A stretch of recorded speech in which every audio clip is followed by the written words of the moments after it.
Bonjour, nous sommes le 2 décembre 2017.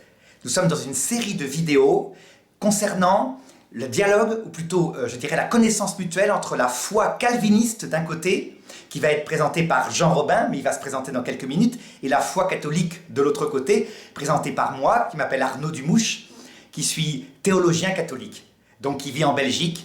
Voilà. Alors Jean, je propose que tu te présentes d'abord. Alors bonjour Arnaud, bonjour à tous. Je suis effectivement calviniste depuis, je dirais pas ma conversion, parce que j'ai été converti donc le 18 décembre 2014 par la grâce de Dieu, et sans que je le veuille ni que je le cherche, c'est très important, j'y reviendrai. Et donc j'ai dû approfondir les différentes foi chrétiennes, puisque c'était clairement le christianisme qui était devenu ma religion, parce que j'étais athée pendant 36 ans auparavant, depuis ma naissance. Et donc en creusant, je me suis renseigné auprès des catholiques, auprès des différents protestants, des adventistes, des mormons, enfin j'ai fait un peu tout le tour. Et puis je n'ai pas trouvé la foi qui correspondait à ce que j'avais vécu. Et c'est à travers un contact à l'étranger, de quelqu'un qui m'a contacté par mon site, que j'avais à l'époque, qui s'appelait Enquête et Débat, et qui se trouvait être calviniste, et qui m'a dit est-ce que tu connais le calvinisme? J'ai dit non. Et donc j'ai commencé à creuser ça, j'ai lu Calvin, Luther, comme j'avais lu Ellen G. White pour les adventistes, j'avais lu le pape, j'avais lu différentes choses, des différentes autres tendances, disons, chapelles, je ne sais pas comment il faut dire. Et là, je m'y suis totalement retrouvé. J'ignorais totalement que le calvinisme même existait. Je ne savais pas qui était Jean Calvin, ni même Luther, vaguement, mais en fait, je n'étais pas chrétien, donc je ne savais pas qui étaient tous ces gens-là. Et j'ai découvert, par exemple, que le libre arbitre humain n'existait pas, alors que j'y croyais, moi, étant athée. Et avec ma conversion, je n'y ai plus cru. Donc ça a été un peu la révélation, et à partir de là, la lecture de la Bible m'a conforté dans cette version calviniste de l'interprétation de la Bible, alors qui peut se résumer rapidement... Attends, alors avant de résumer, puisqu'on va passer à ça, ça va être l'objet de la première vidéo, je vais expliquer un petit peu le plan que nous ferons. Aujourd'hui, c'est vraiment... chacun va présenter la foi dans sa totalité, la foi calviniste, Jean va le faire. Moi, la foi catholique, on va essayer de ne pas être trop long. Alors, je vais laisser la parole à Jean, qui va commencer à présenter les 7 points, la cohérence donc de sa foi. Et avant, je dirais, moi aussi, je vais me présenter. Donc, je suis converti aussi, donc à l'âge de 13 ans. Je suis, converti par l'intermédiaire de la médiation de la Vierge Marie à la chapelle, à l'église Notre-Dame des Miracles, à Rennes, en Bretagne, où je passais avec une jeunesse un peu de délinquance, mais heureusement qui n'est pas allée très loin, et où cette présence m'a saisi. Donc c'est la conversion à une personne, et la Vierge Marie qui m'a amené au Christ. Voilà comment je le ressens, en tout cas comment je l'explique. Donc évidemment, pour ma part, je suis devenu catholique, avec la chance extraordinaire, c'est que étant donné la crise que connaissait l'Église à l'époque, la conversion date des années, fin des années 70, eh bien... je suis tombé sur les bonnes personnes, parce que c'était pas facile forcément à l'époque, la crise étant en Occident. Voilà, alors Jean, tu commences alors la foi calviniste, si tu peux en quelques minutes, quand même, tu as bien 10 minutes, présenter ses principes fondamentaux, sa cohérence. Vas-y, je te laisse parler. D'accord, donc ce sont les 5 points et pas les 7 points, 5 points. Donc du calvinisme, il n'y a pas de problème, qui ont été théorisés, disons, après la mort de Luther et de Calvin. Et donc ces 5 points, donc en anglais on appelle ça TULIP, T-U-L-I-P, mais je vais vous faire la version française, ce sera plus simple, parce que ceux qui nous écoutent sont pas forcément anglophones. Donc T c'est pour... alors, il faut que je traduise, évidemment, j'ai pas la... Donne le mot anglais.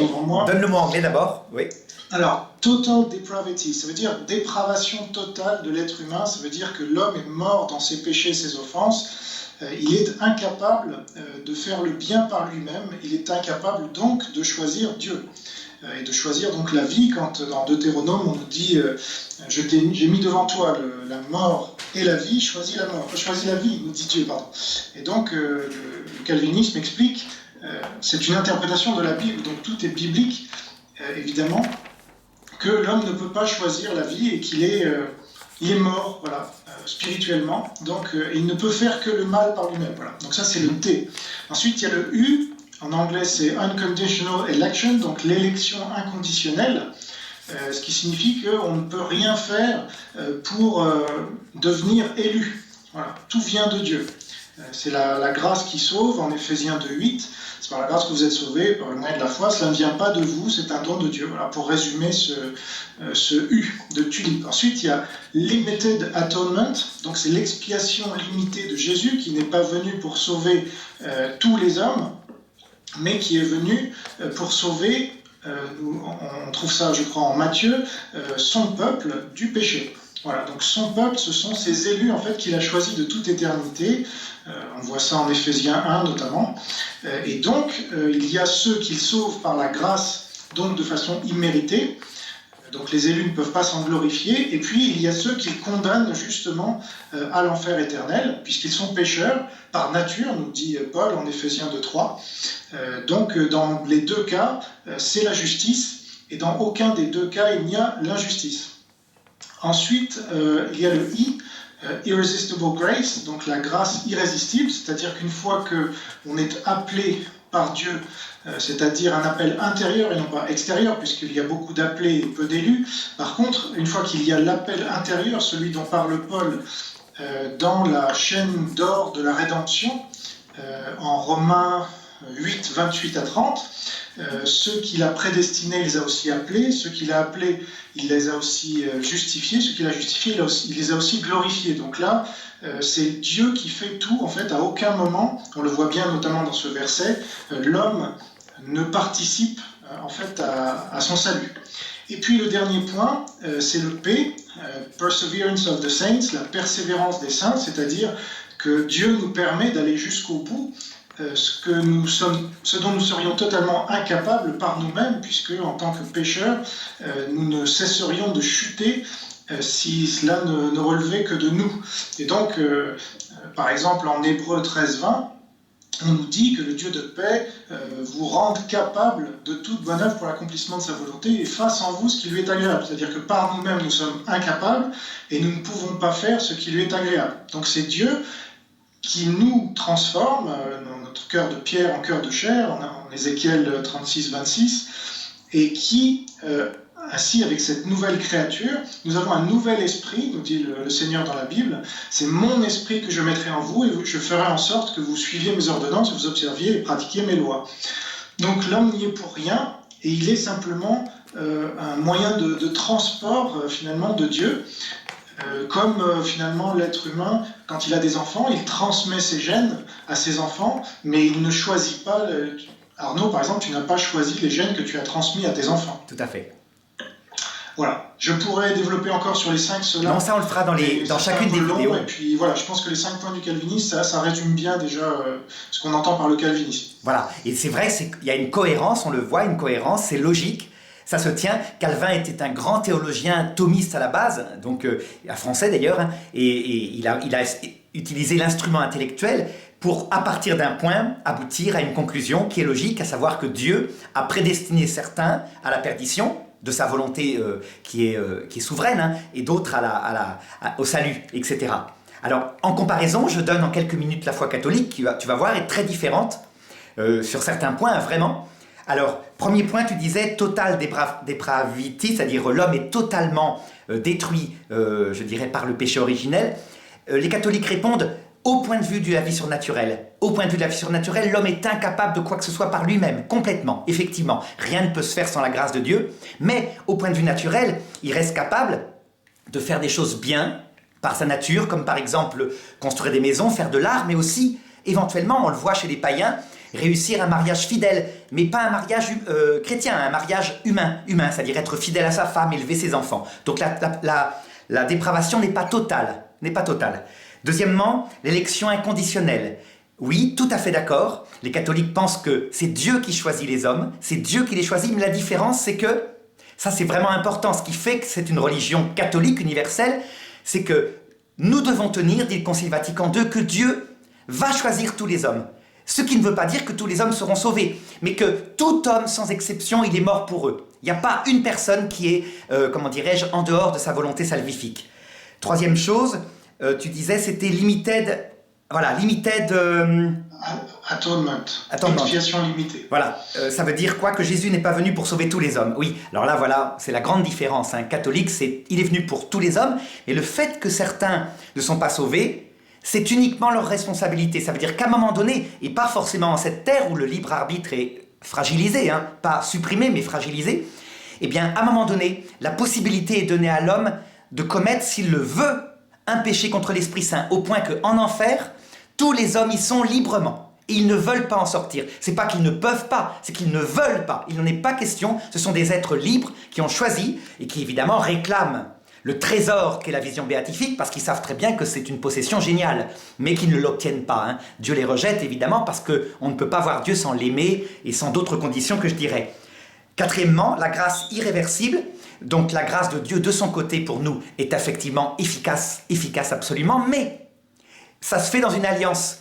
C'est un peu comme un mariage pour nous. Ça veut dire que Dieu vient nous chercher en premier, il nous donne sa grâce, et fondé sur cette grâce, l'homme répond, mais peut ne pas répondre. Soit par faiblesse, ça ne le conduit pas à la damnation, hein. Jésus le dit, les péchés contre le Père, les péchés contre le Fils seront pardonnés, donc les péchés de faiblesse et l'ignorance, c'est que le péché contre l'Esprit Saint qui subsiste en enfer. Mais l'homme peut être infidèle par infidélité, par légèreté, quelquefois par volonté libre, hein, ça peut arriver. Donc, Dieu a permis que sa grâce soit, on puisse y résister, parce qu'il veut des êtres libres. Et enfin, cinquième chose, la persévérance des saints. Donc Dieu donne sa grâce, mais parfois, il peut arriver que pour sauver un homme, il permette qu'il tombe pendant un certain temps, dans des péchés moins graves, c'est ce qu'on voit avec l'enfant prodigue, mais afin de le sauver ultimement, le but étant de délivrer du blasphème contre l'Esprit Saint qui est le péché absolu.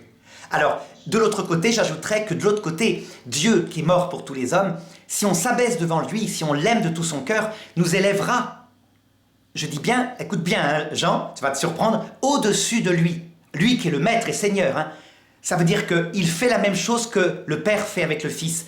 Il nous donnera vraiment de collaborer au salut de ceux qui sont encore sur terre. C'est une mission, il le dit textuellement dans Saint Jean, vous ferez des œuvres plus grandes que celles que j'ai faites. Mais évidemment, ça vient de la grâce de Dieu, hein. Ce n'est pas des initiatives des saints. D'où notre prière à nous, non seulement à Jésus, mais à sa famille du ciel qui s'appelle l'Église céleste, la Vierge Marie, les saints, les anges, etc. Voilà un petit peu le résumé.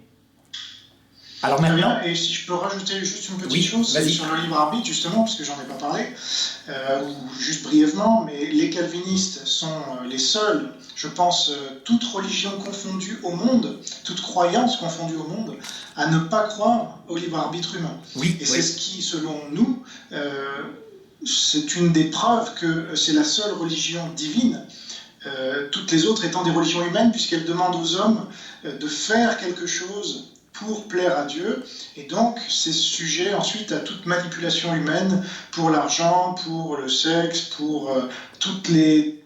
Et même les flagellations, on a appris récemment que Jean-Paul II en fait se flagellait par exemple, ça fait partie des choses qui, selon nous, partent d'une mauvaise compréhension des Écritures, puisqu'il ne peut rien être fait pour plaire à Dieu, même pas des bonnes œuvres en fait. S'il y a des bonnes œuvres, c'est parce que Dieu les a faites à travers nous. Voilà la vision calviniste. Ça va. Eh bien, je te propose maintenant qu'on passe dans les vidéos suivantes au thème un par un. Ça fera peut-être 5 vidéos, peut-être un peu plus, parce qu'il y aura l'histoire aussi des sources de tout ça. C'est-à-dire, est-ce que c'est l'écriture seule, etc. Mais on est parti. Donc voilà, pour la prochaine vidéo, à bientôt. Ok, à bientôt. À bientôt.